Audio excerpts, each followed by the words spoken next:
Woman throws 13,000 pennies on the floor for a reason that leaves guests speechless. Pennies are something that many people take for granted.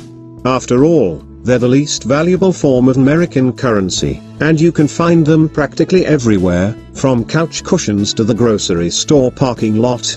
Heck, you've also likely already heard that it costs more than a penny to make a penny. Clearly, it's time we found a new use for these silly copper-coated coins. Fortunately, that's exactly what one DIY genius decided to do. And it all started when she purposely threw thousands upon thousands of pennies right onto her floor. The ordinary penny is usually something we all overlook, especially in the days of Apple Pay and credit cards. Even in a coin jar, it's the currency we most often simply leave behind. But there is one woman who knows exactly how to put her pennies to work. DIY enthusiast Tonya Tunas took to Imgur to share an amazing penny project that people are positively loving.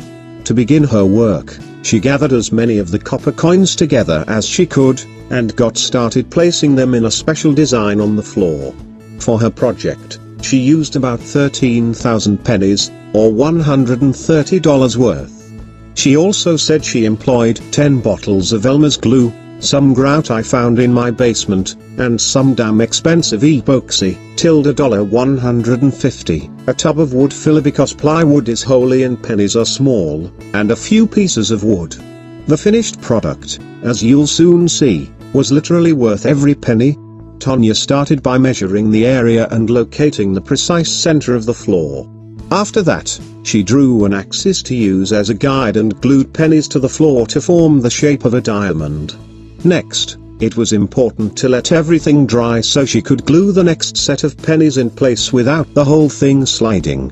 When you look at Tonya's design up close, you can see how the pennies really transformed this floor. It was turning into such a unique look, wasn't it? You can really appreciate just how much time and effort went into turning this space into something special. Working toward the second corner, Tonya wrote, "You can see my bowls of sorted pennies. The big silver bowl in the back are the ones that were in the gray area between shiny and dark. I later used those too." Talk about an attention to detail. Tonya did have some tricks up her sleeve to make it look more consistent. "Here's where I started realizing that there were not going to be enough dark pennies," she explained.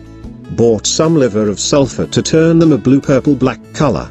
Since there was suddenly a new shade, I had to go back through the pennies I had already laid and pry up some of the naturally tarnished ones and replace them." By the time that Tonya was ready to work on the final corner of the room, the whole project was really starting to come together. It must have been exhausting. "Here I have our super cushy standing desk mat for lay-in," she joked.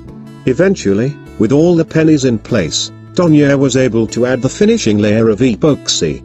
How beautiful does this look now that the shiny layer was applied? After all of that work, it must have felt quite incredible to walk around this gorgeously finished floor. Besides grout and epoxy, Tonya was also careful about alternating between the heads and tails sides of each penny in order to give the pattern a nice sense of visual contrast. It must have required a lot of focus, but it was worth it. You can see the pennies alternate heads, tails and all face the same direction because I'm crazy and I hate myself, Tonya joked. She may be a perfectionist, but she really ought to be proud of herself for her magnificent work. There's no shortage of things you can do when you're creative enough. Maybe Tonya will start a new trend in interior design,